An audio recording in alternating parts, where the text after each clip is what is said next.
Un tema absolutamente fascinante sobre la mesa. Vamos a trazar una hoja de ruta, una especie de GPS completo para quienes buscan entrar o consolidarse en el mundo de los datos. La demanda de estas habilidades está por las nubes, literal. Así que vamos a desglosar exactamente cómo navegar por esta industria en plena expansión, paso a paso, basándonos en la información más actual que existe. ¡Arrancamos! Bueno, para que no nos perdamos, este es nuestro mapa de ruta. Son 6 pasos muy claros. Primero, la revolución de los datos. Segundo, definiendo los roles. Tercero, habilidades y herramientas clave. Cuarto, construyendo una base de conocimiento. Quinto, el camino de código abierto. Y finalmente, el número 6, consiguiendo el primer empleo. Empecemos con el paso número 1, la revolución de los datos. Y para entender de qué tamaño es esta revolución, fíjense en esta cifra, 36%. Ese es el crecimiento de empleo en ciencia de datos que proyecta la Oficina de Estadísticas Laborales de los Estados Unidos de 2023 a 2033. O sea, es una tasa de crecimiento absolutamente explosiva. Estamos hablando de un ritmo muchísimo más rápido que el promedio del mercado, lo que básicamente confirma que esta es una carrera a prueba de balas. Ojo, que esto no es algo local. El Foro Económico Mundial dice claramente que los trabajos relacionados con datos están entre las carreras más demandadas del futuro. Así que no es una moda pasajera, es un cambio estructural en toda la economía global. Y para quienes buscan entrar, esto significa una cosa, estabilidad y muchísimas oportunidades a largo plazo. De verdad, es el momento perfecto para subirse al barco. Ahora, un dato súper interesante es que no todo gira alrededor de la ciencia de datos tradicional, para nada. Si miramos las cifras de la firma Comprise, la ingeniería de datos se ha convertido en el corazón del ecosistema. Fíjense, actualmente representa entre el 35 y el 40% de todas las vacantes en las grandes tecnológicas. Resulta que las empresas necesitan desesperadamente construir una infraestructura escalable primero, y a veces esta necesidad supera incluso a la de los científicos de datos puros. Pasemos a la sección 2, definiendo los roles de datos. Hay que despejar un poco el panorama. Como la industria está llena de títulos que suenan súper parecidos, este cuadro de SoftServe nos viene genial para entender quién hace qué. Miremos los objetivos y resultados, porque ahí está la clave. Si la idea es construir modelos predictivos usando Python, estamos hablando de ciencia de datos pura. Ahora, si lo que se busca es identificar tendencias de negocio armando dashboards con herramientas como Tableau, eso es análisis de Big Data. Pero si el objetivo es crear esa infraestructura enorme y escalable con herramientas en la nube y Apache Spark, creando pipelines de datos, entonces estamos hablando de ingeniería de datos. En pocas palabras, las habilidades son mundos distintos. La ciencia de datos va a tope con las matemáticas y la programación para modelar comportamientos. En cambio, la ingeniería de datos se mete de lleno en el diseño de sistemas, la nube y la automatización. Básicamente, y esta es la mejor forma de verlo, es la diferencia entre analizar el agua que sale del grifo y ser la persona que construye las tuberías para que el agua llegue en primer lugar. Y eso nos lleva a la sección 3, las habilidades y herramientas clave. ¿Qué necesitamos en la mochila? Puede que suene un poco anticlimático, pero antes de ponernos a hablar de inteligencia artificial o de la nube, tenemos que hacer un viaje al pasado. Según el plan de estudios de EDIX, la estadística es el cimiento absoluto, la base de todo este universo. Estamos hablando de una disciplina con raíces en el trabajo de Gottfried Achenwald y con bases matemáticas modernas creadas por Carl Pearson. Piénsenlo así, sin una buena base estadística, toda la ciencia de datos moderna simplemente se desmorona. No hay magia sin matemáticas. Y bueno, sobre esos cimientos matemáticos ya podemos montar las herramientas tecnológicas. Mirando la hoja de ruta de SoftServe, queda clarísimo que dominar Python y SQL no es negociable, son universales. A partir de ahí, toca elegir la aventura. Si la ruta es la ingeniería, entonces Spark y la nube son los protagonistas. Si vas por Big Data, Hadoop es el rey. Y si quieres ser analista, tienes que dominar herramientas visuales como Power BI o Tableau. El mejor consejo aquí es un paso a la vez. Hay que enfocarse en una sola área y ensuciarse las manos creando proyectos reales. Vamos con la sección 4, construyendo una base de conocimiento. O sea, ¿dónde aprendemos todo esto? A ver, hay 3 caminos principales para armar nuestro arsenal de conocimientos según SoftServe. Y la verdad es que la elección ideal depende completamente del contexto de cada quien. Los títulos universitarios te dan una base teórica de hierro, ideal para los que apenas empiezan su vida académica. Por otro lado, los bootcamps son súper intensivos. Van directo al grano y te arman una red de contactos increíble. Son perfectos si buscas un cambio rápido de carrera. Y por último, el autoaprendizaje. Es lo más flexible y de bajo costo sin duda, pero requiere un nivel de disciplina que, francamente, es excepcional. Si queremos ver cómo se estructura esto en la vida real, fijémonos en la especialización en ciencia de datos de la Universidad de los Andes en Coursera. Está pensada para unas 12 semanas y sigue una lógica impecable en 3 pasos. Primero, una introducción aplicada para entender el panorama. Segundo, meterse de lleno a crear modelos predictivos con aprendizaje automático. Y tercero, dominar la integración y preparación de los datos. Todo va encajando como un rompecabezas. Y si hablamos de bibliografía, hay que mencionar a una verdadera leyenda del sector, Introducción al Aprendizaje Estadístico, o ISLR por sus siglas en inglés. Fue escrito por académicos de renombre como James, Witten, Hastie y Tibshirani. Es profundo, sí, pero es un recurso súper accesible para entender los datos. ¿Y saben qué es lo mejor? Que recientemente lo actualizaron para incluir aplicaciones en Python, además de R. Es una muestra perfecta de cómo esta industria nunca se queda quieta y siempre busca adaptarse al alumno moderno. Entramos a la sección 5. El camino de código abierto. La ruta de los valientes autodidactas. Si decidimos ir por la vía libre, usando recursos de la comunidad, el repositorio de GitHub de Data Science Research Perú tiene una progresión que es, literalmente, implacable. Y tienen una regla estricta que a muchos les va a doler: nada de tocar código hasta dominar las matemáticas. Así es, primero álgebra lineal, luego cálculo y después probabilidad y estadística. Solo cuando superas ese arduo trabajo, te dejan pasar a Python, a la introducción a datos y finalmente al fascinante mundo del aprendizaje automático. Pero ¿saben qué es lo más genial de esta hoja de ruta en GitHub? Que le da muchísima importancia a la preparación mental.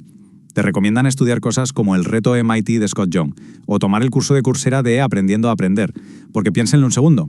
En una industria tecnológica donde las herramientas y las librerías cambian radicalmente cada 6 meses, optimizar la capacidad cerebral para aprender rápido es sin duda la habilidad más valiosa que pueden tener. Y llegamos a la sección final, la número 6, consiguiendo el primer empleo, el jefe final de este recorrido. A ver, para convertir todo ese estudio en un contrato real, los expertos de la industria coinciden en algo que nos quita mucha presión. No necesitan un doctorado. Olvídense de eso. Lo que realmente mueve la aguja es tener un portafolio sólido respaldado por certificaciones de la industria. Credenciales como Google Data Analytics, el Azure Data Fundamentals de Microsoft o la de ingeniero de datos de Databricks son validaciones poderosísimas para cualquier reclutador que esté revisando currículums. Y los ingenieros de SoftServe nos dejan unos consejos de oro que hay que tomar muy en cuenta. 1. Practicar inglés todos los días, sin excusas. 2. Meterse de cabeza en comunidades como Kaggle o Reddit. 3. Documentar todo lo que aprenden en público, que la gente vea su proceso. Y el número 4, que para mí es el más vital, apliquen a los trabajos y acepten los retos incluso si sienten que no están al 100% listos. Hay que salir de la zona de confort. Y así cerramos este mapa de ruta con algo para pensar. Esta revolución de los datos es innegable, y el mundo necesita mentes dispuestas al aprendizaje continuo, enfocadas en la calidad y el detalle. Las herramientas, los cursos y las rutas están ahí fuera. Entonces, viendo todo lo que hemos desglosado hoy, ¿es este el momento exacto para dar ese primer paso hacia los datos? Todo está preparado. Muchas gracias por acompañarnos en esta exploración y nos vemos en la próxima. A sí mismo, Paul Graham. Lisp es un lenguaje de programación programable. John Foderado. Si le das a alguien Fortran, tiene Fortran. Si le das a alguien Lisp, tiene cualquier lenguaje que quiera. Guy Steele. Escuché estas palabras durante años sin comprender su verdadero significado, hasta que me sumergí en la historia de Lisp. Una historia que comienza con un joven genio criado durante la Gran Depresión y al que expulsaron de la universidad, que se cruza con el nacimiento de la inteligencia artificial y que está marcada por un libro que, aunque por su portada parece un manual de magia, ha iluminado a generaciones enteras de programadores. Hoy vas a descubrir qué hace único al lenguaje de programación Lisp, pero sobre todo vas a descubrir una nueva forma de ver el software, una forma que puede transformar para siempre la manera en que programas.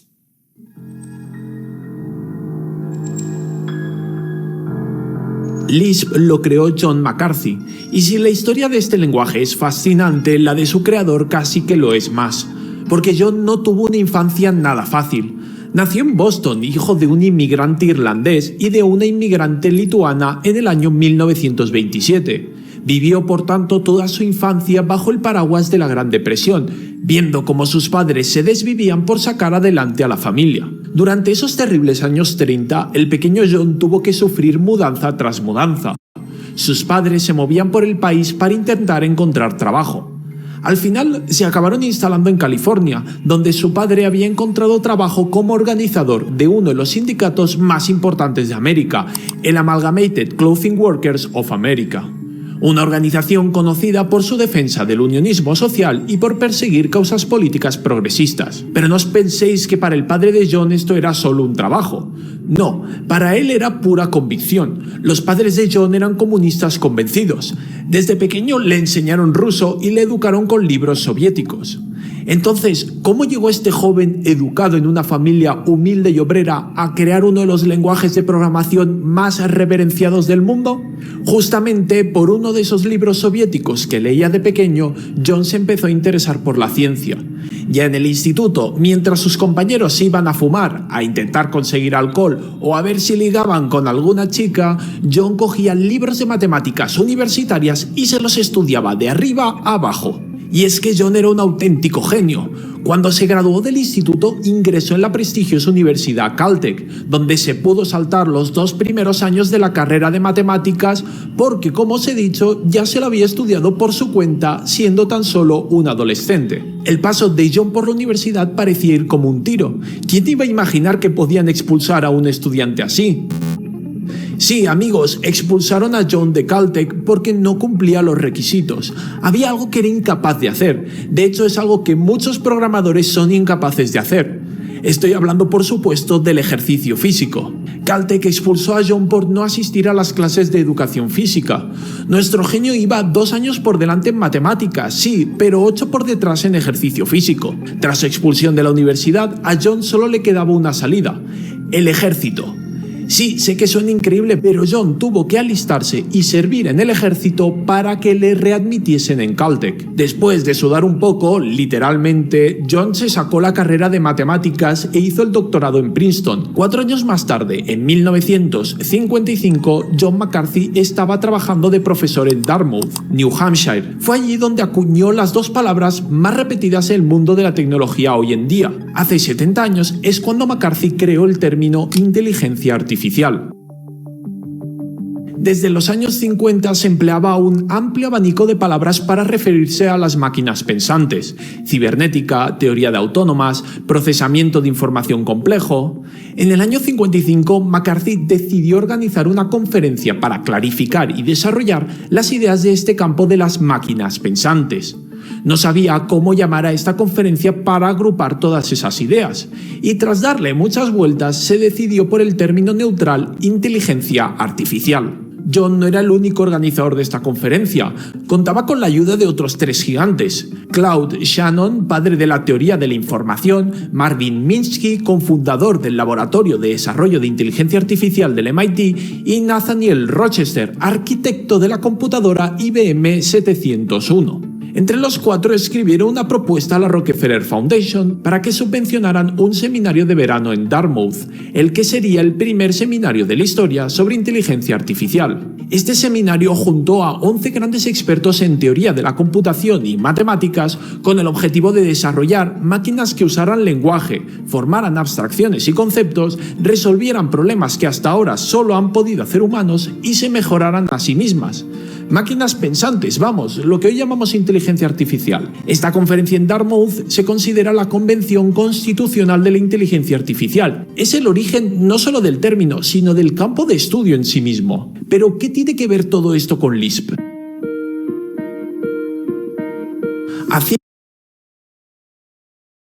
tiempo que una idea rondaba la cabeza de John McCarthy.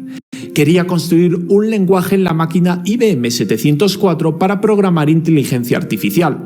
Estaba convencido de que IBM era una gran apuesta de futuro para el desarrollo de la IA, pero le faltaba algo. No tenía claro cómo estructurar el lenguaje para que fuera eficiente a la hora de resolver problemas de pensamiento. Por fin, la inspiración le vino en la conferencia de Dartmouth gracias al trabajo de 2 de los asistentes, Allen Newell y Herbert Simon. Newell y Simon eran los creadores del Information Processing Language, o ISP para los amigos. No os penséis que era un lenguaje de programación al uso, como lo pueden ser Python, Java o C. Estos investigadores querían crear un sistema capaz de generar demostraciones de cálculo proposicional. Sí, de cálculo proposicional, las típicas afirmaciones lógicas tipo P implica Q o P que se demuestran empleando tablas de verdad. Pero no os creáis que McCarthy era un gran fan de ISP. Le gustaba más el enfoque de Fortran, otro lenguaje de reciente creación que, en vez de usar listas, usaba expresiones algebraicas como las que se usan en la matemática convencional. Aún así, McCarthy creía que las listas podían ser una buena forma de modelar los problemas de la inteligencia artificial. Y así fue como, motivado por el estudio de la inteligencia artificial, McCarthy se propuso crear una suerte de lenguaje de procesamiento de listas que al mismo tiempo tuviera una naturaleza algebraica parecida a la de Fortran. Aunque por su experiencia programando Fortran en los años siguientes, McCarthy se fue desencantando de este lenguaje. Le parecía que tenía muchas limitaciones a la hora de programar inteligencia artificial. Por ejemplo, no tenía una función tipo maplist que aplicase una función dada a toda una lista. Sí, sé que hoy en día esto nos parece muy básico, y McCarthy lo necesitaba para sus investigaciones, pero Fortran, el lenguaje científico por excelencia de su época, no lo ofrecía. Así que nuestro genio hizo lo que suelen hacer los genios. Cuando algo no existe, lo crean desde cero. En el momento de desarrollar Lisp, McCarthy estaba trabajando en el MIT. Tras refinar la idea del lenguaje, uno de sus estudiantes, Steve Russell, se puso a implementarlo usando tarjetas perforadas en la máquina IBM 704. Russell sería luego mundialmente conocido, pero no por Lisp, sino por crear Space War, el primer videojuego producido en masa. Pero eso, amigos, es otra historia. En el año 58, Russell aún era un simple estudiante. Cuando le dijo a su jefe, a John McCarthy, que iba a implementar eval, la función principal de Lisp, en una de las IBM 704, John casi se rió en su cara. «Oh, le dijo, estás confundiendo la teoría con la práctica. Esta función eval está pensada para ser leída, no para ser computada». Aún así, Russell lo hizo y consiguió compilar la función eval en un ordenador real. Un estudiante osado había creado el primer intérprete de Lisp. Este nuevo lenguaje no era solo una herramienta teórica como pensaba su creador, sino también un lenguaje plenamente práctico y funcional. Esta doble naturaleza es una de las características que hacen a Lisp tan mágico y especial. Y no es la única. Otra de las características que definen a este lenguaje son las expresiones con muchos, pero que muchos paréntesis. Pues resulta que es pura casualidad que Lisp se escriba de esta manera. Como ya os he contado, Lisp consiste en escribir listas, llamadas también S-expresiones, que quiere decir expresiones simbólicas. El primer elemento de la lista es el operador que actúa sobre los otros elementos, que pueden ser también listas o átomos. Podéis pensar en los átomos como conjuntos de letras primigenios a partir de los cuales se construyen las listas. La idea original de McCarthy era que las S-expresiones fueran el fundamento de Lisp, pero que para programar se usaran las M-expresiones. Las M-expresiones se parecen mucho más a lo que todos entendemos hoy en día por una función. En el fondo, Lisp usaría las S-expresiones, pero de cara al usuario, de cara al programador, se usaría el azúcar sintáctico de las M-expresiones, mucho más intuitivo para el gran público. Para diferenciarlas, las S-expresiones usarían paréntesis redondos y las M-expresiones usarían paréntesis cuadrados. Sin embargo, según cuenta Stoyan en su artículo Lisp History, la máquina de IBM que usaba McCarthy en el MIT no tenía los paréntesis cuadrados en el teclado. Así que él y su equipo abandonaron la idea de las M-expresiones y se quedaron solo con las S-expresiones tan famosas hoy en día. Esta decisión puramente práctica ha contribuido mucho al misticismo de Lisp, ya que nadie escribe en las matemáticas de papel y bolígrafo una suma o multiplicación de esta forma. Resulta muy antiintuitivo.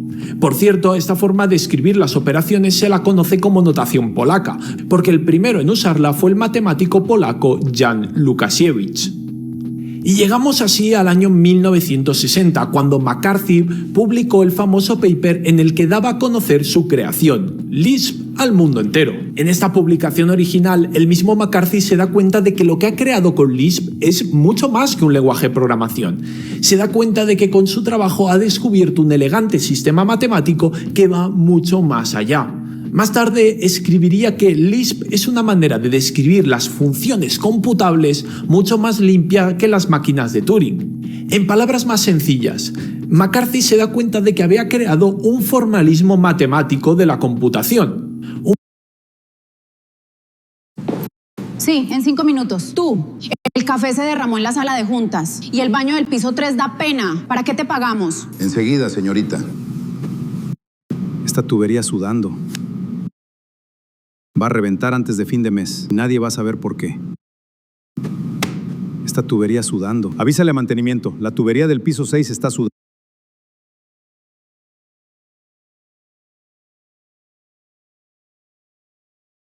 Muchos aspectos superaba al del pionero Alan Turing. Vale, es verdad, todo esto tiene una gran importancia teórica, pero ¿qué le da a Lisp esa aura mística? ¿Qué ha llevado a muchos programadores a calificarlo como el lenguaje de Dios? Y lo que es más importante, si Lisp es tan elegante y poderoso, ¿por qué no es el único lenguaje que existe hoy en día?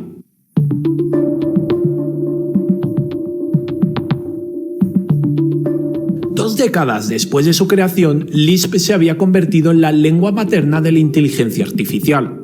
Tal y como esperaba McCarthy, sus expresiones simbólicas eran muy útiles en una época en que casi toda la inteligencia artificial era simbólica.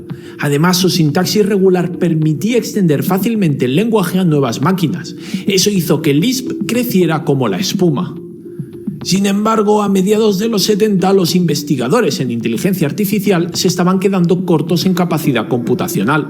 Los programas de IA en Lisp habían crecido mucho, tanto que las máquinas de 18 bits de la época no podían más con ellos. Así que un investigador del MIT tuvo una gran idea: diseñar ordenadores específicos para correr Lisp.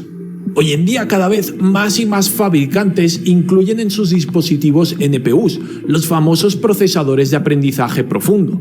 La idea es que nuestros dispositivos tengan un circuito especialmente diseñado para correr algoritmos de aprendizaje profundo, porque las GPUs, las unidades de procesamiento de gráficos que usaban hasta ahora, se les estarían quedando cortas. La nueva tendencia en el mundo de la IA es comprar dispositivos con NPUs. Pues bien, algo parecido pasó en los años 70 con las máquinas Lisp. Parecían venidas del futuro, ordenadores de muy alto rendimiento para la época con circuitos especialmente diseñados para correr Lisp. Además, incluían un software gráfico y de animaciones muy potente, necesario para las aplicaciones de inteligencia artificial. ¿Y cuál fue el resultado de combinar Lisp, potencia computacional e interfaces gráficas? Pues auténtica magia para la época. Por ejemplo, esto es un algoritmo gráfico de búsqueda de caminos. Parece una tontería, sé que tú creas lo mismo en una hora con tu ordenador, pero en los años 80 esto parecía venido del futuro. No parecía que Lisp se ejecutara en la máquina, más bien daba la sensación de que la máquina pensaba en Lisp. Estas aplicaciones de Lisp y su íntima relación con la inteligencia artificial contribuyeron mucho a su misticismo. Tener una máquina específica de Lisp en los 80 era tener un dispositivo carísimo de última tecnología capaz de hacer cosas que muy poco tiempo antes eran inimaginables. Y aún hay otro factor que hizo de Lisp el lenguaje divino por excelencia. Hay un libro, ¿qué digo un libro? El libro que lo cambió todo. En el año 1985, los profesores del MIT Harold Abelson, Gerald Sussman y Julie Sussman publicaron el libro Estructura e Interpretación de Programas de Ordenador. Para abreviar, llamémoslo simplemente el libro. Esta obra introducía a los lectores a la programación usando el lenguaje Scheme, un dialecto de Lisp. Durante 2 décadas este fue el libro de referencia de la clase de Introducción a la Programación del MIT. El libro usaba este lenguaje tipo Lisp para ilustrar conceptos profundos del arte de programar ordenadores. Sí, es verdad, los autores podrían haber escogido cualquier otro lenguaje para este propósito, pero eligieron Lisp y escribieron un libro brillante que contribuyó mucho a la popularidad de este lenguaje. Un libro brillante, sí, aunque también muy místico. Solo hay que mirar la portada de El libro. En ella podemos ver a un brujo o alquimista acercarse a una mesa para hacer algún tipo de maleficio. En una mano el alquimista sujeta una suerte de brújula antigua, en la otra una esfera con las palabras eval y apply, 2 de las funciones más importantes de Lisp. Opuesto a él, una mujer señala la mesa. En el fondo, la letra griega lambda flota con una aura mística. ¿Qué está ocurriendo aquí? Y sobre todo, ¿por qué la mesa tiene un pie animal? Pareciera que el mago ha desbloqueado los secretos del universo usando eval y apply. Una portada un tanto extraña para un libro de programación, si me preguntáis a mí. Y es que las rarezas del libro no se quedan en la portada, no. En el preámbulo podemos leer que el libro trata sobre 3 fenómenos: la mente humana, los programas de ordenadores y el ordenador. Además, dicen que programar no se debería considerar parte de la ingeniería, más bien de la epistemología procedural. ¿Y qué quiere decir esto? Pues nos dicen que los programas son solo una nueva manera de estructurar el pensamiento que, por pura casualidad, pueden procesar las máquinas de silicio. Sí, lo sé, parece que esté hablando de un libro de filosofía, pero os prometo que es un libro de programación y muy bueno. Si no me creéis, el libro está libremente accesible desde su página web. Id y echadle un vistazo. Encontraréis el enlace en la descripción.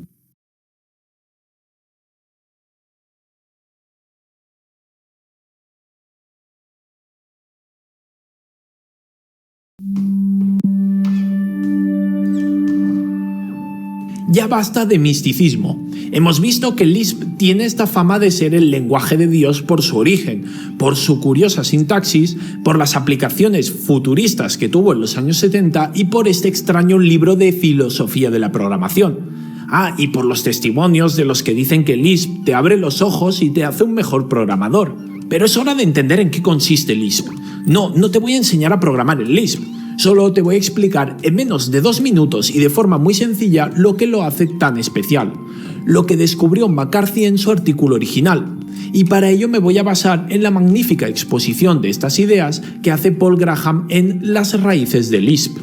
En 1960, John McCarthy publicó un importante artículo en el que hizo para la programación lo mismo que Euclides hizo para la geometría.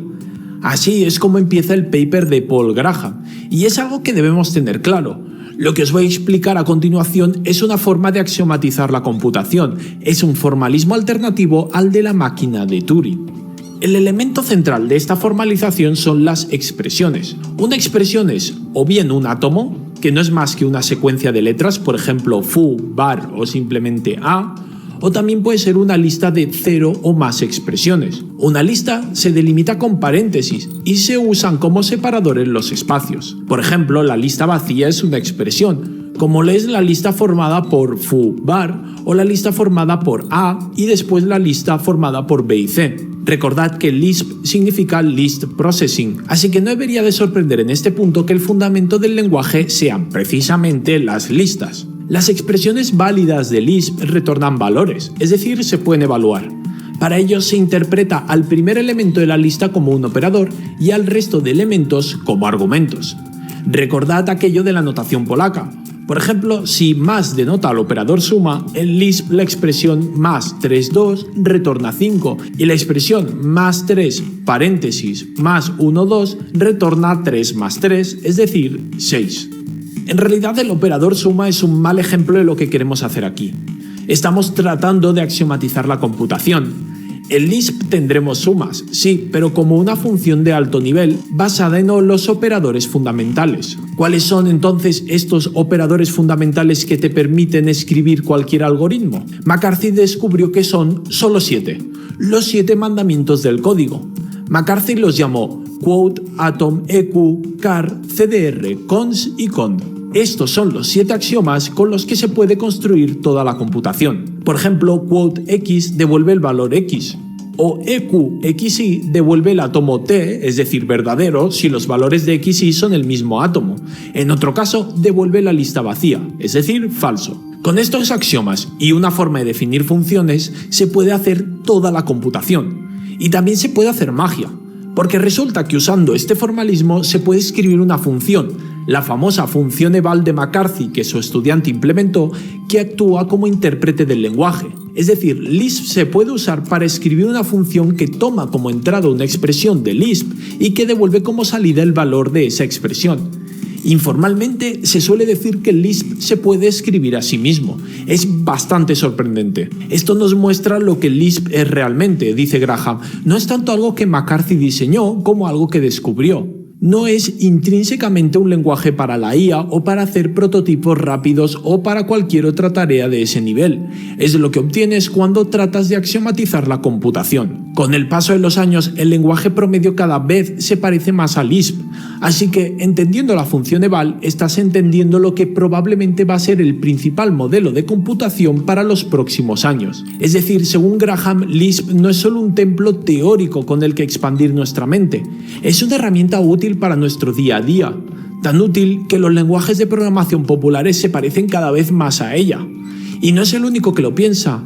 Graham, Eric Raymond y otros programadores famosos han hecho que Lisp reviviera a partir de los años 2000. A día de hoy, los dialectos de Lisp más populares son Common Lisp, Scheme, Emacs Lisp, Clojure y Racket. Creo que casi todos vosotros conocéis la programación orientada a objetos, pero ¿sabíais que existe la programación orientada a lenguajes? Estos son lenguajes de programación que sirven para escribir otros lenguajes de programación. Saber esta clase de lenguajes es como tener una caja de herramientas capaz de crear nuevas herramientas. Estas nuevas herramientas, que se hacen a la medida de tareas muy concretas, se suelen llamar lenguajes de dominio específico o DSL. Hoy en día, Racket es probablemente el lenguaje más popular para programar otros lenguajes. Y es que la potencia de Lisp es difícil de imaginar. Sirve como formalismo matemático para programar inteligencia artificial y para programar otros lenguajes. Porque Lisp no es solo un lenguaje, es una idea capaz de describirse a sí misma. Tal vez no sea el lenguaje de Dios,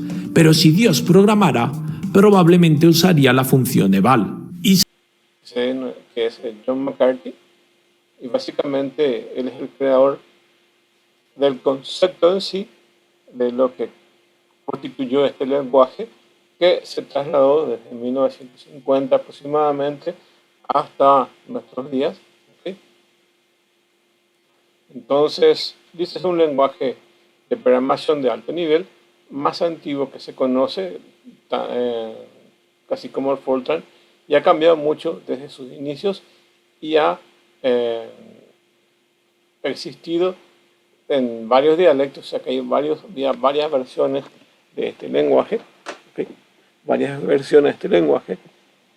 Inclusive, por ejemplo, si alguien conoce AutoCAD, que básicamente es una herramienta de diseño arquitectónico y de ingeniería, ¿okay? Básicamente, si uno va a hacer macros o alguna cuestión, lo puede programar con el lenguaje Lisp, con el Visual Lisp. ¿Okay? Entonces, imagínense que hasta esa herramienta tiene el lenguaje Lisp incorporado dentro de sus funciones. ¿Okay? Entonces, se pueden dar cuenta que no es un lenguaje ya muy utilizado, pero incorporado en varias herramientas. Y hay gente que todavía continúa desarrollando nuestra herramienta a lo largo del mundo. ¿Okay? Entonces, vamos a ver un poco, para conocer un poco sobre las herramientas que tenemos de este tipo de lenguajes y que está dentro del grupo de lo que constituye nuestra materia. ¿Okay? Entonces, vamos a esta clase para entender un poco cómo funciona este lenguaje. ¿Okay? Entonces, en general este lenguaje nos permite utilizar de tantos dialectos que hay, o sea, de tantas versiones que hay, el Common Lisp, y después está el otro, es el Scheme Lisp, que fue inventado por el señor John McCarthy en 1958, mientras estaba en el Instituto Tecnológico de Massachusetts, MIT. ¿Okay? Bueno, esta herramienta es utilizada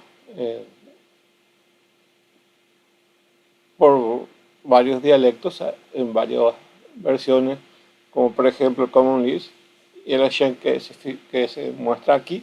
Pero básicamente John McCarthy fue un profesor y un investigador que ha desarrollado esta herramienta. Lo inició a nivel teórico. Él tenía su materia de inteligencia artificial y lo enseñaba dentro de la universidad y necesitaba un lenguaje para poder expresar eso. su desarrollo en sí fue teórico y después de varios años se llevó a la práctica esto, ¿ok? Entonces, es un poco tener en cuenta eso, ¿ok?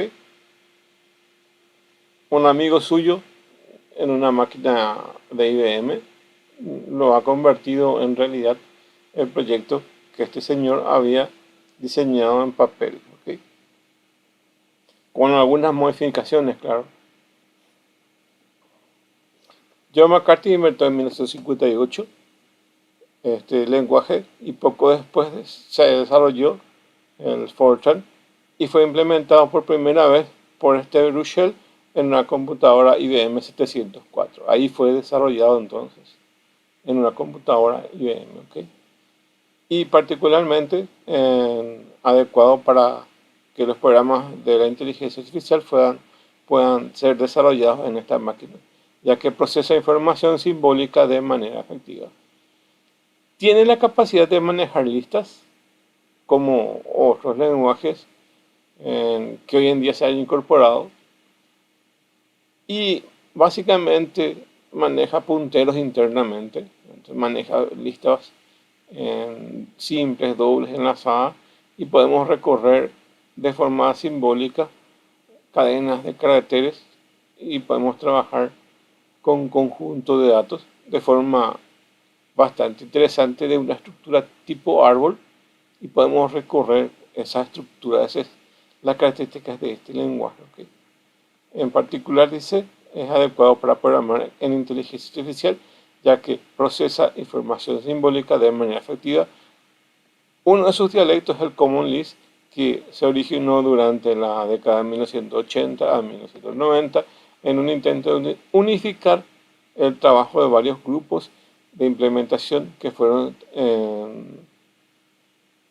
sucesores de MacClick, ZLisp y NIL, New Implementation of Lisp. Entonces, de varias implementaciones de Lisp se ha quitado lo más importante y lo más común en el Common Lisp. Hoy en día existen otras versiones como Racket y otras que pueden buscar en internet que son derivadas del lenguaje Lisp. Sirve como un lenguaje común que puede ser ampliado fácilmente para una implementación específica. Los programas escritos en Lisp no dependen de las características específicas de la máquina, como la longitud de la palabra, etc. Okay. Una de las ventajas que tiene este lenguaje es que tiene su dialecto básico y se le puede ir agregando. O sea, la herramienta permite ir incrementando con alias en diferentes comandos. De hecho, no existen ciertos comandos como por ejemplo el tema de recorrido de un ciclo for o de ciclo mientras, ¿ok? Así de buena primera no existe, pero en algunos dialectos, como este lenguaje, permite agregar capacidades que no tiene originalmente, entonces permite incrementar la capacidad del compilador, entonces ir agregando a su conjunto nuevas propiedades para incrementar la capacidad del lenguaje. Entonces, este lenguaje no tiene algo, imagínense que no tiene alguna función específica para hacer algo, y se lo puede incorporar. Y se lo puede incorporar con diferentes nombres. Eso hay veces que hay tantos alias para poder realizar la misma cosa. Por ejemplo, un ciclo de repetición lo podemos nombrar y que tenga diferentes parámetros de acuerdo a lo que se quiere usar. Entonces, sirve para poder incrementar, ¿ok? Lo usan más en el ambiente de investigaciones hoy en día. Esta es su característica, permite actualizar los programas de forma dinámica, así como les dije. No tiene ciertas herramientas, no hace ciertas cosas y yo escribo lo necesario para que esa herramienta pueda incorporar eso. Proporciona depuración de alto nivel, ya que es un lenguaje de alto nivel. Proporciona una programación avanzada, que ya hay versiones orientadas a objetos de esta herramienta. Proporciona un sistema de macro conveniente, tiene la capacidad de generar macros. Tiene una variedad de tipos de datos como objetos, estructuras, listas, vectores, matrices, tablas, hash y símbolos. Entonces, también en lo que es estructuras de datos es bastante interesante y completa y fácil de poder trabajar con esas. Está basado en expresiones, básicamente vamos a ver eso, cómo se forman estas expresiones. Proporciona un sistema de condiciones orientadas a objetos, proporciona una biblioteca de entrada-salida completa y proporciona amplias estructuras de control. Como les dije, si no tiene una estructura de control en específico, puedo crear un alias y unas modificaciones del patrón original y creo unas nuevas, ¿verdad? O no tiene algo y lo voy incorporando.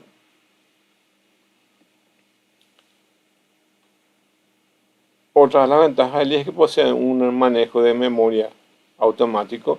Básicamente podemos trabajar como listas sin que yo me preocupe de generar los punteros a las listas. Ya se van a dar cuenta que hay estructuras de datos que para su recorrido es específico. Yo necesito conocer cómo se manejan los punteros. Así como el lenguaje C normal, básicamente necesito trabajar para las listas, para utilizar listas directamente con punteros. En el caso del lenguaje C++ y otros lenguajes, esas interacciones ya están un poco cubiertas de tal forma que se puedan utilizar directamente en librerías que tienen acceso a manejo de memoria dinámica. Entonces, este lenguaje, inclusive en su época, ya ha incorporado el manejo de memorias automáticas o dinámicas, podemos llamar. Incluye mecanismos bastante simples para utilizar la evaluación perezosa de expresiones. Su capacidad es que puede trabajar literales que otros lenguajes no poseen. Y su desventaja es un código feo y difícil de comprender. Básicamente vamos a ver que se trabaja entre paréntesis. Lo que propuso John McCarthy venía entre corchetes, pero a la hora de crear en el IBM 804 o 704, o sea, a la hora de crear realmente el lenguaje, le cambiaron la estructura por paréntesis, ¿ok? Y eso se quedó. Entonces, vamos a ver que es una herramienta de código feo y difícil de mantener. Van a darse cuenta que los bloques en sí, así como en el lenguaje C tiene llaves, pero vemos que en el lenguaje C tiene una estructura más del lenguaje estructurado actual, y este tiene una tipo de expresión matemática. Entonces imagínense abrir y cerrar paréntesis, es bastante complicado y es un código difícil de poder leer y mantener, por lo que también es más lento que los lenguajes estructurados, ¿okay? Tienen una estructura bastante complicada que vamos a ir viendo.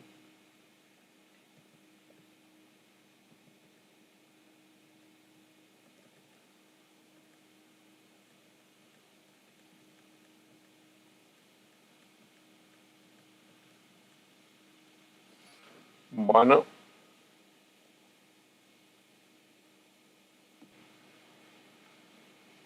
Hey everyone, welcome back to Alanone. Today we're diving into a programming language that's been around for over 60 years and is still shaping the future, Lisp. So what's special about Lisp? Well, it was created in 1958 by John McCarthy, and guess what? It was one of the first languages designed for artificial intelligence. That's right, before AI was even a big deal, Lisp was already laying the foundation. Now Lisp is super unique. Unlike most programming languages, Lisp is all about lists. Yes, the name itself comes from list processing. It introduced game-changing concepts like recursion, dynamic typing, and garbage collection, features that modern languages like Python and JavaScript still use today. And here's something crazy. Lisp code is so flexible that it can modify itself while running. Imagine a language that can think and evolve like AI itself. Cool, right? That's why it's still widely used in machine learning, robotics, and advanced AI research. Lisp may not be the easiest language to learn, but it's one of the most powerful. And if you love AI, this is one language worth exploring. Make sure to like, share, and subscribe to Alanoni for more 1-minute programming breakdowns. See you in the next one.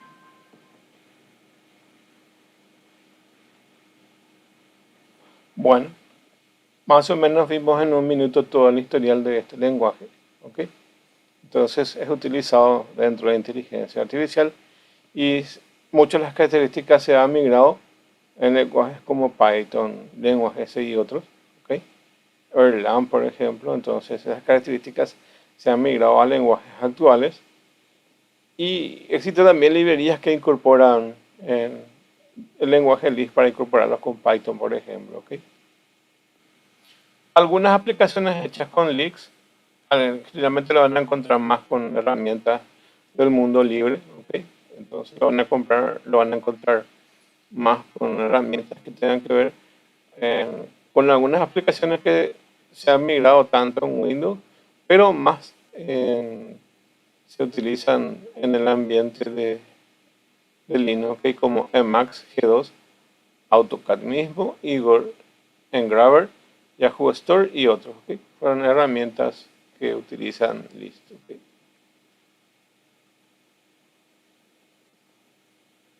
La configuración del entorno local depende mucho de cómo se va a instalar.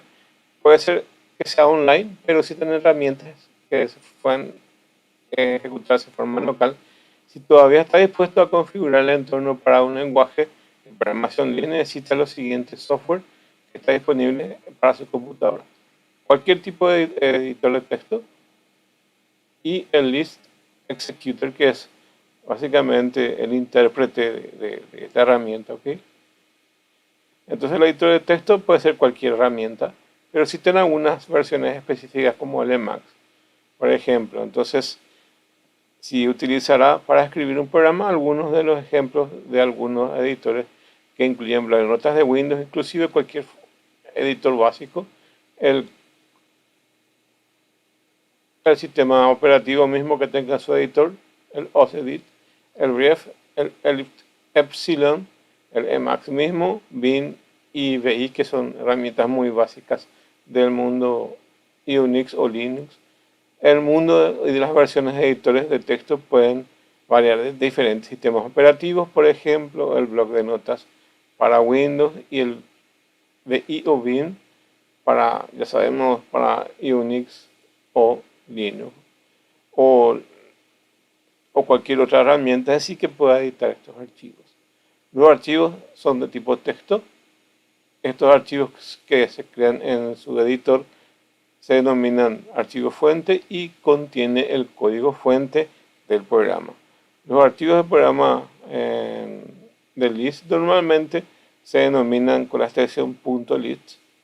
Antes de comenzar a programar, asegúrese de tener un editor de texto en su lugar y de tener suficiente experiencia para escribir un programa de computadora, guardarlo en un archivo y finalmente ejecutarlo. ¿Okay? Entonces lo primero que necesitamos es un editor para ese lenguaje. ¿Okay? Después tenemos la configuración del Lisp Executor, que básicamente es un programa fuente, el código fuente escrito en un archivo fuente, en la fuente legible para los seres humanos, que es el lenguaje del programa. Ese debe ser ejecutado para convertirse en un lenguaje de máquina que utiliza CPU para ejecutar el programa según las instrucciones dadas. Este lenguaje de programación Lisp que utilizará para ejecutar ese código fuente es el programa ejecutable final. O sea, transforma todo ese programa fuente en un programa de ejecutable final. Supongo que se tiene conocimiento del lenguaje de programación. Okay, entonces, Lisp es un compilador de arquitectura múltiple de GNU, Common Lisp, por eso viene la palabra Lisp. Common Lisp que utiliza una configuración de Lisp tanto para Windows y otros sistemas operativos. Con una versión de Windows emula el entorno Unix que utiliza el compilador MinW, okay, para Windows. ¿Se acuerdan que también hay una versión de MinGW para las aplicaciones en lenguaje C. Entonces el Minget también ahí para las versiones en Windows que tengan que ver con la utilización del sistema operativo para que pueda ejecutarse dentro del lenguaje en Windows. ¿Okay? La versión en Windows emula un entorno Unix utilizando Minget bajo Windows. El instalador se encarga de esto y agrega automáticamente el command list con la variable patch en Windows. Entonces agrega directamente a dónde está la dirección del compilador en la hoja de los directorios donde se instala. Puedo tener la última versión de command list acá en esta dirección que les dejo para bajar y para instalarlo en su computadora si desean, ¿verdad? Bueno, esta es la configuración de la herramienta en sí. Entonces, el command list, entonces durante la instalación es automáticamente agregado el path de las variables de entorno que se necesitan. ¿Okay? Entonces es un proceso automático que hace eso. ¿Okay? Ven cómo es bastante simple. Si uno quiere ejecutarlo manualmente, el compilador entonces clist, que es como list, en hello.list y va a ejecutar y va a compilar eso. ¿Okay?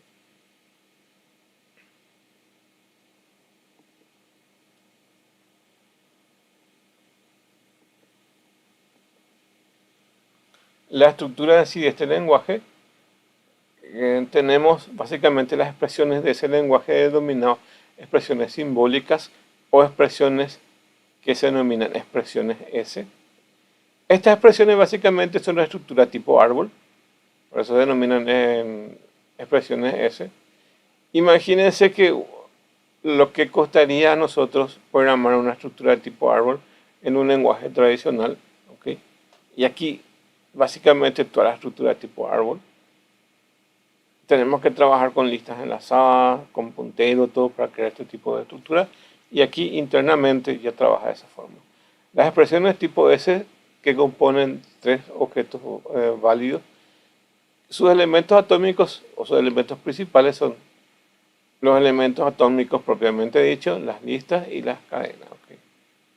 Cualquier expresión S de un programa es válido. ¿Okay? Los programas en list se ejecutan en un intérprete o como código compilado. Las dos formas podemos trabajar. Podemos ir viendo paso a paso cómo se ejecuta o podemos compilarlo para un sistema operativo. El intérprete verifica el código fuente en un ciclo repetido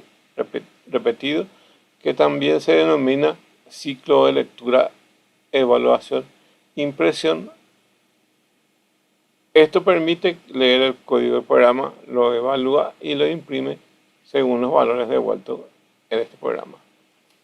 La ventaja de este lenguaje es que básicamente ustedes pueden declarar variables simbólicas y luego hacer que esas variables simbólicas se conviertan durante la ejecución en algo que ustedes deseen agregar. Por ejemplo, toda una expresión matemática puede tener una variable guardada dentro y eso que es de tipo carácter se convierte en una expresión básicamente que se convierte en una expresión que se pueda ejecutar. ¿Okay? Significa que usted, por ejemplo, digo nomás, así para que podamos tener de ejemplo, crean una variable y cargan, no es así exactamente, pero tengan en mente que puede ser algo así. Cargan ustedes, por ejemplo, la idea es esta. En una variable cargan toda una consulta SQL y lo colocan entre comillitas. Y digan CL, asterisco, from, ventas, Imagínense todo un mundo ahí que puedan escribir y lo guardan dentro de esa variable. Ok. Y luego que hacen de esa variable, lo ejecutan. Entonces, el resultado de eso es una consulta SQL. Más o menos así es la interpretación de las expresiones tipo S. Entonces, podemos guardar en memoria eso, que son expresiones, y luego compilarlas y ejecutarlas. ¿Okay? Esta es la expresión tipo S, y esta es la clave en sí de cómo funciona este lenguaje. ¿Okay? Esta expresión S, expresión simbólica, de ahí viene el nombre, expresión S, es una notación para representar una estructura de datos de tipo árbol, ahí como ya ven aquí, basado en listas anidadas, en donde cada sublista es un subárbol. En notación prefija, esa es la notación como está estructurada el primer elemento de la expresión S es un operador primitivo, que es este asterisco que está aquí. Y el resto de los elementos del operador son los datos. Entonces, en una representación de forma árbol de la expresión S, donde básicamente esto se representaría de esta forma. Abrimos paréntesis, ponemos el asterisco, damos un espacio aquí, luego el número 2. Entonces viene de un recorrido de forma prefija. Entonces, primero abrimos paréntesis, ponemos el asterisco, recorremos y colocamos el 2, luego recorremos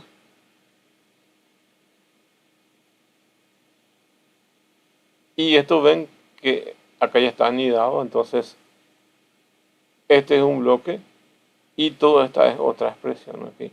Pero esta expresión está anidada, ¿okay? Entonces ponemos asterisco, espacio 2, como ven aquí, luego abren paréntesis porque este ya es otro bloque de esa estructura, entonces ponen más espacio 3, espacio 4, como ven aquí. Y cierran todo el bloque porque es esto y luego esto. ¿Okay? Y esa es la estructura en sí que se recorre. Esta representación es una estructura tipo árbol que tiene una expresión S que ven aquí, que también es equivalente a la expresión de notación infija. Nosotros estamos en una notación que se llama, acá vamos a ver,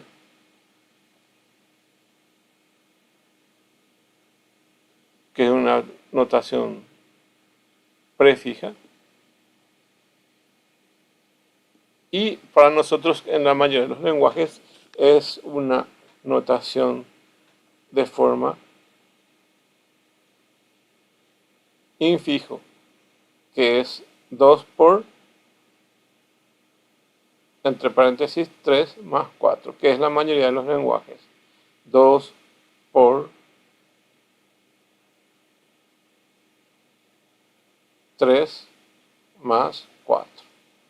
Ese es el recorrido. Entonces, para este lenguaje es un recorrido de notación prefija. Y empieza siempre con los operadores. Por 2, abrimos paréntesis, más espacio,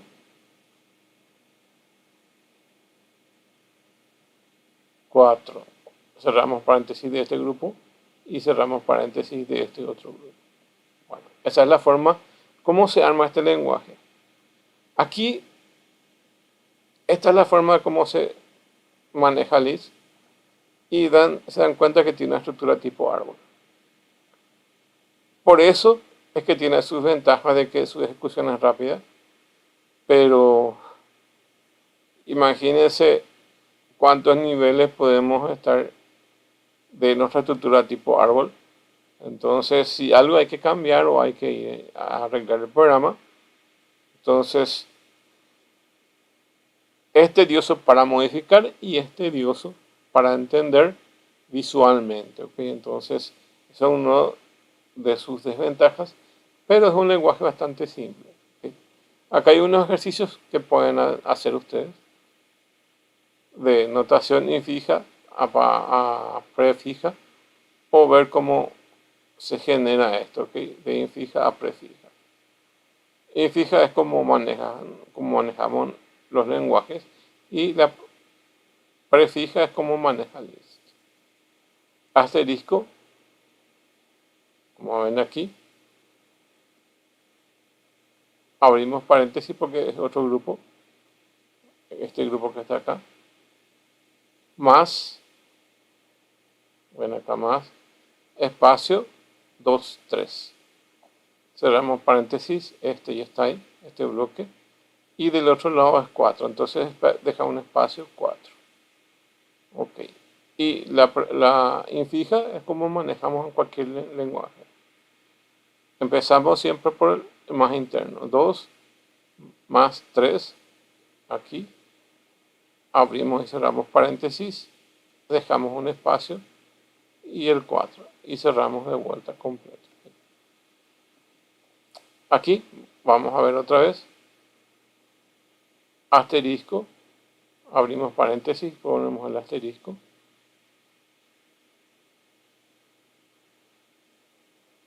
está ahí, entonces asterisco, como ven aquí, abrimos paréntesis,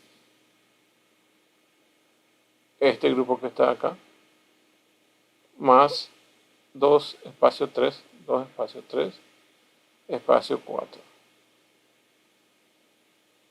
Así entonces. Primero hacemos esto, luego este otro y por este.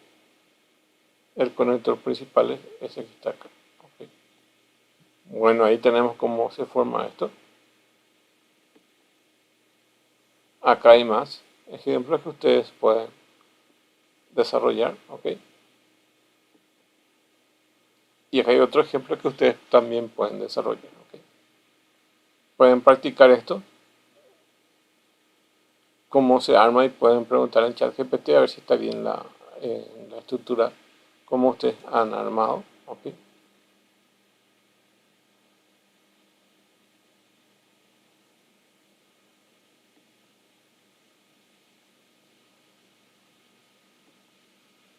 Acá tienen otra expresión.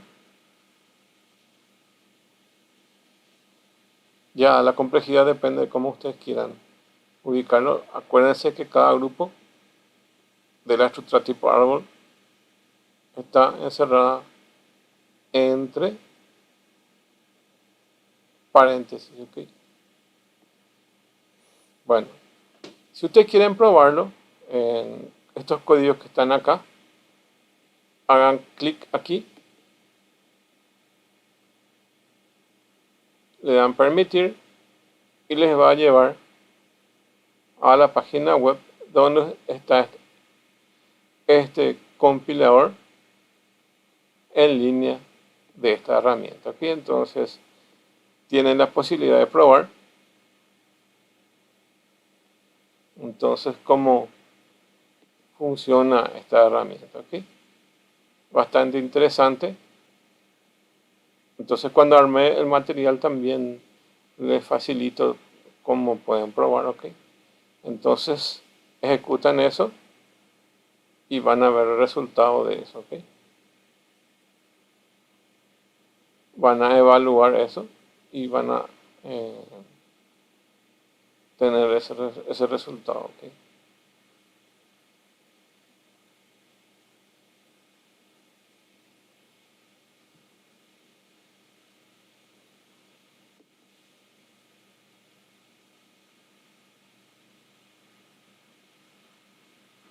Bueno, acá ven que el resultado les da 27.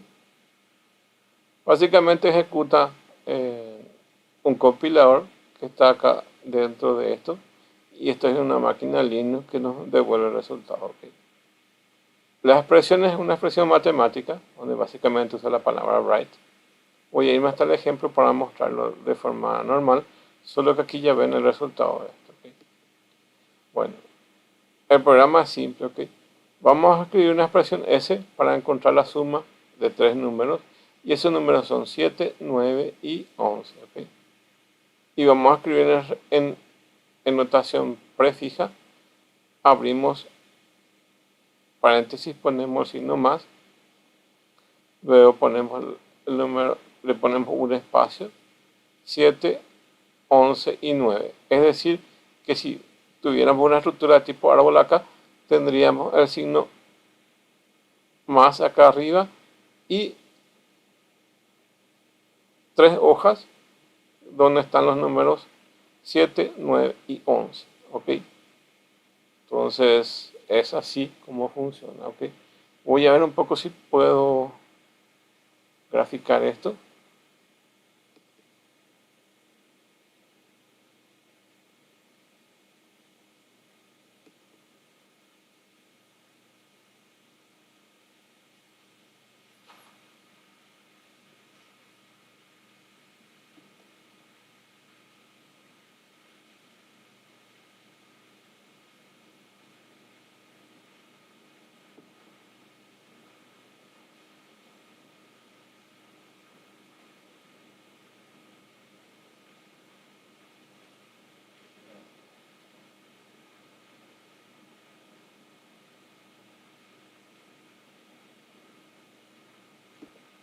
Entonces, vamos a ver cómo se ejecuta. Escribamos el programa de la expresión S para sumar tres números.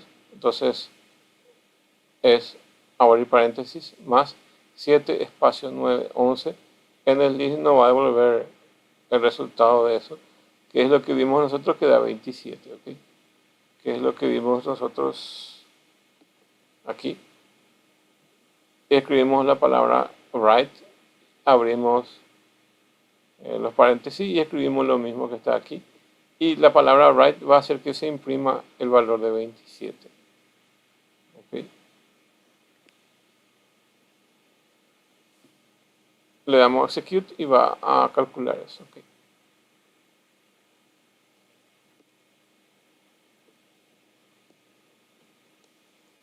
Si quieren ver esto cómo se evalúa, entonces espérenme un ratito. Bueno, le pedí a ChatGPT entonces que me genere esa estructura para que ustedes puedan ver.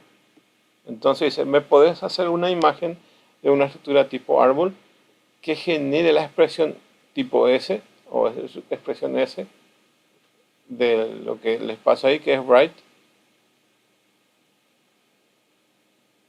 Luego abro paréntesis más 7 espacio 9 espacio 11, cierro paréntesis y luego cierro paréntesis general de write. Generalmente la expresión es directamente eso, sino que le pongo write para que me imprima. ¿Okay? Esta versión de la versión que estamos usando necesita la palabra write. Pero básicamente es simplemente esa estructura más espacio 7, espacio 9 y 11. ¿Sí? Pero si vemos esta expresión que está acá, en su formato prefijo, básicamente lo que hay que hacer es sumar de forma consecutiva estos números 7, 9 y 11, que nos va a dar 27. Como ven acá, la evaluación de esa expresión. Primero se define una expresión y luego se evalúa. Tiene dos partes el lenguaje Lisp: su definición y su evaluación. Y aquí tenemos la estructura de tipo árbol que se genera. Esto es lo más importante que nos interesa a nosotros, que es una función de suma que hace que sume estos tres números. Y el resultado de estos, de la suma de 7, 9 y 11, da 27. Y 27 se imprime en consola. Eso significa lo que estamos viendo acá. Si ustedes ejecutan, básicamente, esto que está aquí, entonces nos dará por resultado 27 que se imprime dentro de la herramienta. Entonces ya sabemos cómo se forma esta notación y cuál es el resultado de la misma. ¿Okay? Esa es la forma como se definen las expresiones dentro del lenguaje Lisp y luego se evalúa eso y se imprime el resultado.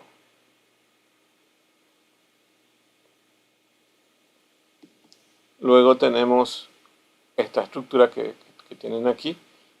Dice, es posible que haya notado que Lisp usa la notación prefija. Ya vimos, el programa anterior que utiliza, conocimos lo más, funciona como un nombre de la función que para el proceso de suma de los números se utiliza de esa forma como vimos.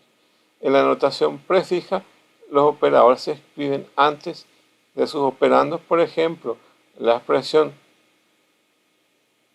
A por abrir paréntesis, B más C, cerramos paréntesis, dividido D, que es una notación que nosotros utilizamos en la mayoría de los lenguajes, se escribe como expresión S en una expresión prefija como asterisco barra, que es la división, y luego abrimos paréntesis, asterisco, espacio A, espacio, luego abrimos paréntesis más B,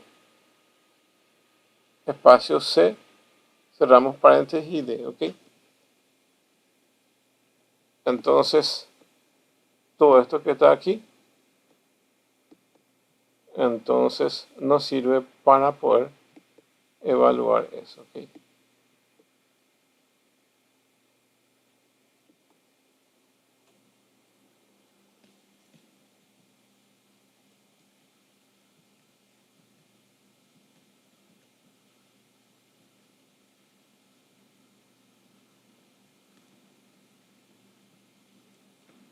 Bueno, ya tiene entonces cómo se forma esto aquí.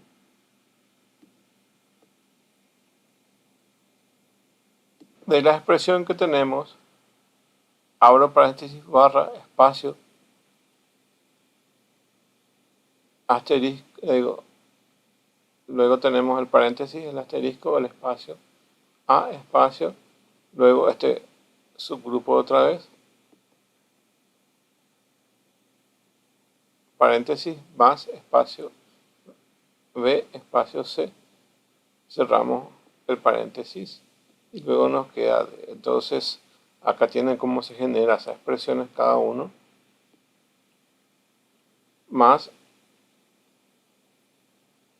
espacio BC, entonces se suma B y C, luego se multiplica por A aquí, A por este y luego esto, y el resultado de ese, que es otro árbol, la sumatoria de B y C, ¿ok? Y finalmente se divide eso, el resultado, por el denominador, ¿ok? La estructura tipo árbol que se forma es esto que ven aquí, ¿ok? Bueno.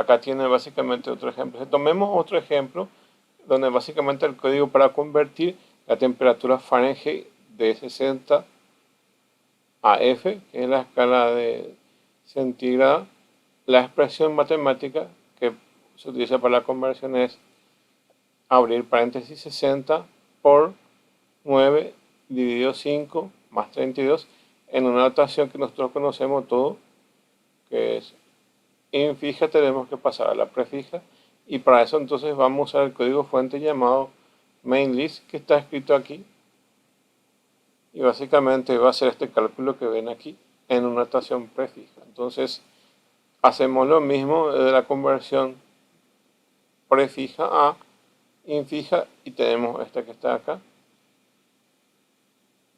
y si queremos ejecutar nos vamos ahí, hacemos clic aquí, y esto es el prolog, digo, esto es el lenguaje Lisp, ejecutamos el lenguaje.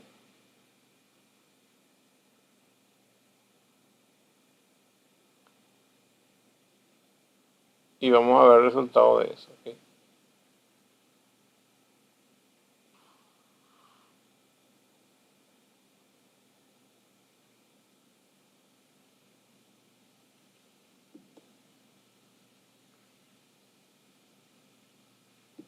Bueno, acá tienen la expresión, entonces le tenemos que agregar la palabra write, y esto va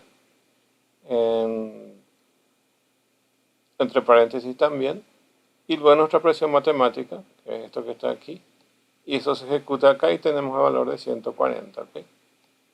Entonces, el tutorial que le estoy pasando tiene inclusive los ejercicios ya resueltos de cómo funciona este lenguaje Lisp. Entonces, van a ir probando también a la par que tienen este material. Les va a servir un poco de cómo es la estructura en sí y cómo se forma la estructura tipo árbol. Pueden entrar en ChatGPT y le piden que les dibuje la estructura en sí de cómo se ve eso en el lenguaje Lisp. La estructura tipo árbol. Entonces, este lenguaje tiene dos partes. Uno que es la evaluación y el otro que es la toma de esa evaluación. O sea, primero escribe la expresión y el otro se evalúa. Entonces, la evaluación de los programas en Lisp tiene dos partes. Uno que es la traducción del texto del programa en objeto Lisp, que es para el programa, el lector, y el otro es la implementación de la semántica del lenguaje en términos de estos objetos por un programa evaluador. El proceso de evaluación toma los siguientes pasos. El lector traduce las cadenas de caracteres a objetos Lisp o expresión S. Luego continúa con el evaluador, define la sintaxis de las formas de Lisp que construyen a partir de la expresión tipo S. Este segundo nivel de evaluación define una sintaxis que determina qué expresión S son formas Lisp. Y por último, el evaluador funciona como una función que toma forma de Lisp y valida como argumento y devuelve ese valor. Entonces, devuelve un resultado a partir de esos literales que nosotros le cargamos. ¿Okay?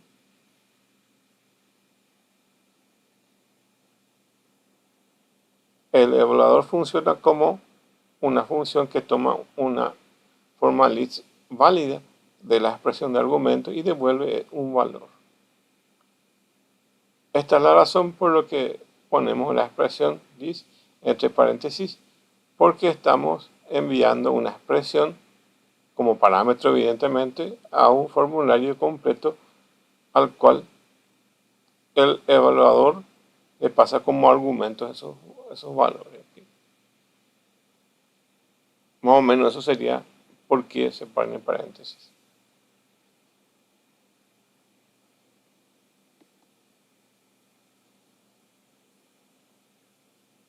Lisp básicamente tiene tres bloques, que son los bloques principales de construcción, los más básicos en este lenguaje.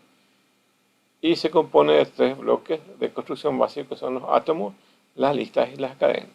Después están los otros, que le agregaron las diferentes versiones y diferentes mundos de estos Lisp. Entonces, los elementos más comunes que tienen la mayoría son los átomos, las listas y las cadenas. Después están ya los otros tipos de datos agregados. ¿Okay? Básicamente un átomo es el primer elemento, como dice su nombre, que es indisoluble, entonces constituye una cadena de caracteres que es una expresión. Entonces un átomo es el número o cadena de caracteres contiguos que incluyen números y caracteres especiales. Como ven ahí, puede tener número o tiene cualquier forma como muestra aquí. ¿Okay? También puede ser una lista de secuencias de átomos y otras listas entre paréntesis, como ven aquí.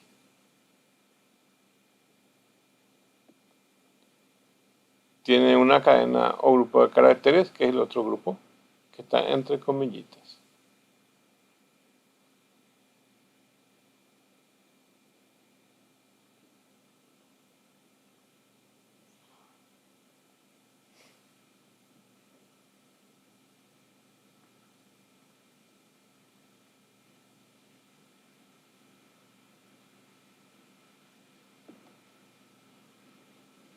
Y una lista también, que es el tercer grupo. Y básicamente una lista es como si fuera un vector o una lista de algunos lenguajes. ¿Okay? Se parece más a las listas de Python, si alguien quiere comparar así. Que se parece a un array, pero básicamente es más fácil su recorrido. ¿Ok? Y ven, ya es una expresión acá, tipo lista, como ya vemos. Entonces, tiene esta forma. ¿Ok?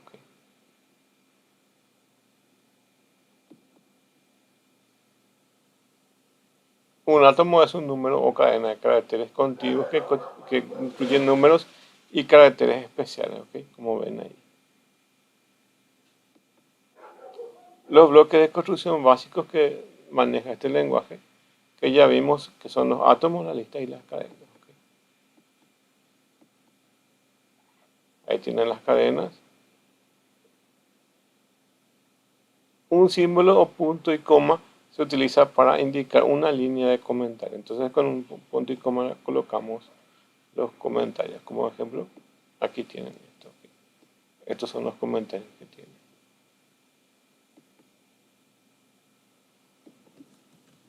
Bueno.